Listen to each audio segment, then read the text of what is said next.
فأدعو الأخ محمد سفيان لتقديم الخطبة حول عنوان الإيمان شجاعة وإقدام، فليتفضل شكر الله له.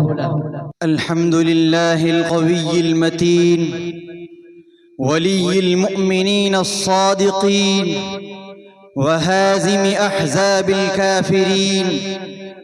أشهد أن لا إله إلا الله وحده لا شريك له، وأشهد أن محمدًا عبده ورسوله أشجع المجاهدين، صلى الله عليه وعلى آله وصحبه وسلم تسليمًا كثيرا.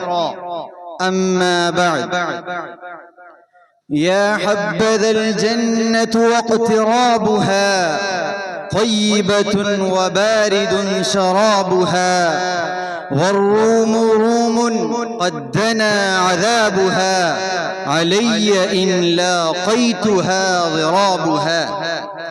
أيها الإخوة، بهذه الكلمات توعد الشهيد الطيار جعفر بن أبي طالب رضي الله عنه كفرة الروم في يوم غزوة مؤتة، يوم التقى 3000 من المسلمين 200,000 مقاتل. من أولئك كان أمير جيش المسلمين زيد بن حارثة، فقاتل حتى استشهد شهيدا رضي الله عنه. ثم تولى القيادة بعده جعفر رضي الله عنه، فتقدم كليث هصور ثابت لا يفر، قطعت سيوف الكفار يديه، فلم يزل يقاتل حتى قتل شهيدا رضي الله عنه. ووجد المسلمون بعد انتهاء المعركة في جسده 90 ضربة بالسيف، أو طعنة برمح، أو غمية بسهم، ليس منها شيء في ظهري، وارتقى شهيدا مقبلا غير مدبر. يقول نبينا صلى الله عليه وسلم: دخلت الجنة البارحة فنظرت فيها فإذا جعفر يطير مع الملائكة. كيف استطاع جعفر ذو الجناحين رضي الله عنه أن يثبت أمام جحافل الروم وضرباتهم بكل شجاعة وبسالة؟ وكيف استطاع جيش من 3000 أن يواجهوا جيشا من 200,000؟ وكيف ثبت الأنبياء وأتباعهم أمام جحافل الكفر دعوة وجهادا وبذلا وفداء؟ لم يفروا ولم يغيروا ولم يبدلوا. إنه الإيمان الذي يصنع العجائب، الإيمان بالله العظيم الذي يجعل الله ورسوله أحب إلى قلب المؤمن مما سواهما، يتصبر ويثبت لأجل مولاه، فيهون عليه ما كان في سبيله. ها هو إبراهيم عليه السلام يقوم لله، يذهب إلى أوثان قومه التي اتخذوها من دون الله فيحطمها حتى غدت كأمس الذاهب، ثم يقف أمامهم متحديا كبرهم وغترستهم، يقيم عليهم الحجة قائلا: أفتعبدون من دون الله ما لا ينفعكم شيئا ولا يضركم، أف لكم ولما تعبدون من دون الله أفلا تعقلون. أصدروا أمرا بحرقه فلم يخف ولم يلن ولم يبدل، لم يزد على أن قال: حسبنا الله ونعم الوكيل، فأنجاه الله من النار وجعل كيدهم في بوار وخسار. إنها المعية الربانية التي تمن الله بها قلب موسى وهارون قائلا: لا تخافا إنني معكما أسمع وأرى. إنه الإيمان بأن العبد لا يصيبه إلا ما كتب الله، ولو اجتمع كل الخلق على أن يصلوا بذرة من أذى إلى عبد ما كان ليصيبه إلا بإذن الله القائل: قل لن يصيبنا إلا ما كتب الله لنا هو مولانا وعلى الله فليتوكل المؤمنون. إنه الإيمان بأن الغلبة والنصر من الله لا من الأسباب، فكم من فئة قليلة غلبت فئة كثيرة بإذن الله. إنه الإيمان بأن ما عند الله خير وأبقى، وأن هذه الدنيا متاع زائل، والحياة هناك في جبال الرحمن في جنات ونهر في مقعد صدق عند مليك مقتدر. هذا الإيمان الذي جعلهم يشمون رائحة الجنة وهم في الدنيا، فكيف يفرون أو يجبنون؟ ألم يجد رائحتها أنس بن النضر رضي الله عنه يوم أحد فقال: واها لريح الجنة أجده دون أحد. لقد غرس النبي صلى الله عليه وسلم الشجاعة في قلوبهم تعليما وهديا، غرس في قلوبهم الإيمان، ثم كان بينهم أشجع الناس وأثبتهم عند اللقاء، صادق البأس ورابط الجأش، كيف لا وهو نبي الملحمة الذي بعث لجهاد أعداء الله. أخيرا أدعو الله أن يثبت قلوب المؤمنين على الإيمان ويرزقنا شهادة في سبيل الإسلام. والسلام عليكم ورحمة الله وبركاته. محمد سعد أن يعرض خطبته على الحضور بعنوان صناعة الأمل، فليتفضل مشكورا. حمدا لك اللهم أنت الملك القدوس السلام، تجري الليالي والأيام وتجدد الشهور والأعوام. أحمد ربي تعالى وأشكره على ما هدانا للإسلام، وأشهد أن لا إله إلا الله وحده لا شريك له، وأشهد أن نبينا محمدًا عبد الله ورسوله، سيد الأنام وبدر التمام ومسك الختام، صلى الله عليه وعلى آله البررة الكرام. أما بعد، رئيس الاحتفال المؤقر والضيوف المكرمون ونجوم السماء العلمية، السلام عليكم ورحمة الله وبركاته. فمع قدوم عام جديد هذه رسالة أمل وبشرى بمستقبل مشرق، فيا أيها الكرام تفاءلوا، فإن أيام خير وبركة تنتظركم. املأوا قلوبكم بالأمل، فالأمل نبراس الروح ووقود العزيمة. الأمل هو النور الذي يجعلنا ننهض بعد كل سقطة ونحاول بعد كل إخفاق، متحققين بهذا البيان الإلهي العظيم: ولا تيأسوا من روح الله، إنه لا ييأس من روح الله إلا القوم الكافرون. أيها المتفائلون، أبشروا، فالأمل قوة دافعة للإنسان على الاستمرار في الحياة، وأداة النجاح في مواجهة الصعاب، فهو ليس مجرد شعور عابر، بل هو صناعة تحتاج إلى إرادة وعمل مستمر وتوجيه النفس نحو التفكير الإيجابي. والتفاؤل ليس مجرد فكرة إيجابية، بل هو مجموعة من المبادئ العملية التي تتطلب إيمانا عميقا بالله، وعملا جادا في أصعب الظروف، وصبرا على مواجهة التحديات، بثقة مع التوكل على الله، واليقين بأن الفرج آت مهما طال الزمن. فأبشروا وادخلوا على الكريم الوهاب من باب المعية كما دخل الجناب المعظم صلوات ربي وسلامه عليه: لا تحزن إن الله معنا فكونوا مع الله تجد الله معكم. أيها الكرام، اعلموا أن صناعة الأمل تبدأ من داخل كل فرد منا، وقد ازداد قلبه يقينا في ربه، لنجعل من كل تحد فرصة ومن كل عقبة سلما نرتقي به، لنحول عقولنا مصانع للأفكار النيرة وأيدينا أدوات للبناء والتعمير. دعونا نطلق العنان لأحلامنا ونؤمن بقدرتنا على التغيير، لنستلهم المنهج النبوي الشريف.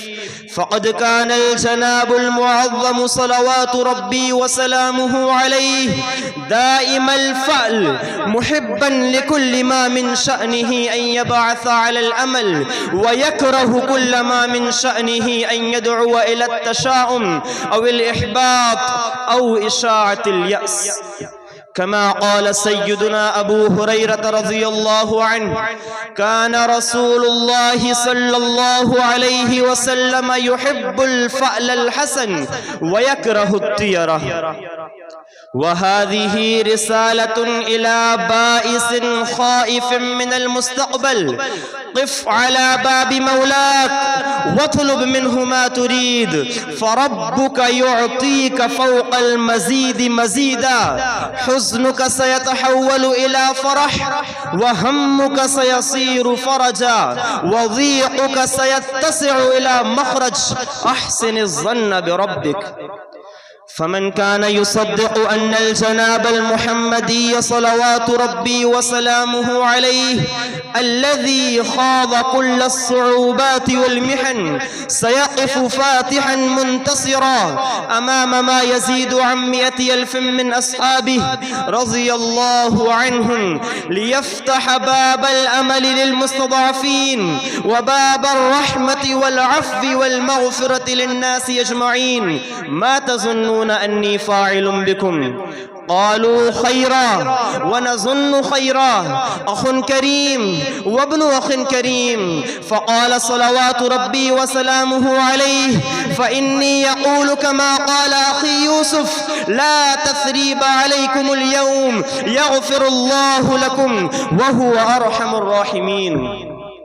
وفي الختام يا أحباب، إن هذه الأمة لا يخبو نورها ما دام في قلوب رجالها أمل جديد ينبعث من رماد الشدائد كالفجر يشق ظلمته.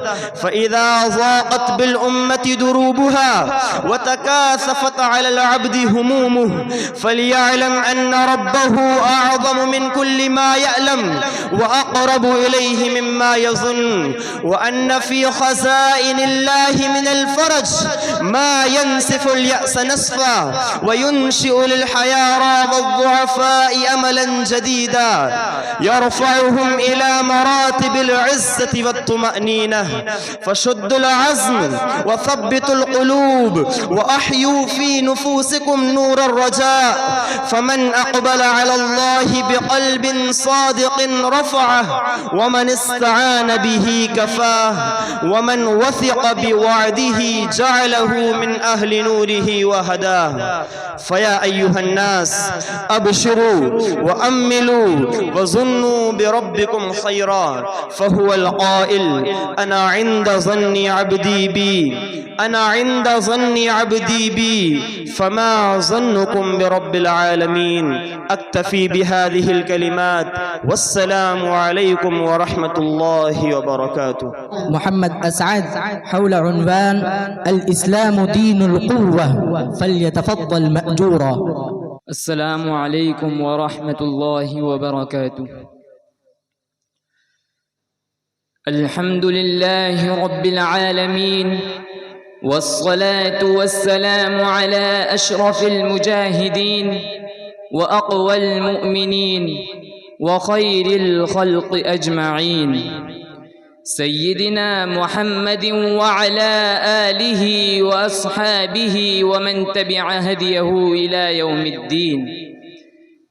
حضرة رئيس الحفلة والإخوة في الله والمستمعون الحضور، قال النبي صلى الله عليه وسلم: المؤمن القوي خير وأحب إلى الله من المؤمن الضعيف، وفي كل خير. احرص على ما ينفعك واستعن بالله ولا تعجز، وإن أصابك شيء فلا تقل لو أني فعلت كان كذا وكذا، ولكن قل قدر الله وما شاء فعل. فإن لو تفتح عمل الشيطان، لا شك أن في هذا الحديث النبوي الشريف دعوة إلى القوة وإلى الأخذ بأسباب العزة والنصر.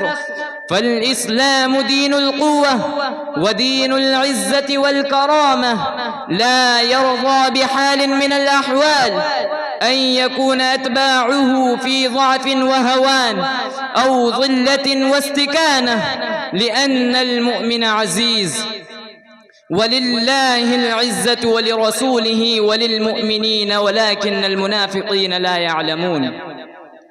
فلا يجتمع إيمان وهوان، كما لا يجتمع النور مع الظلام.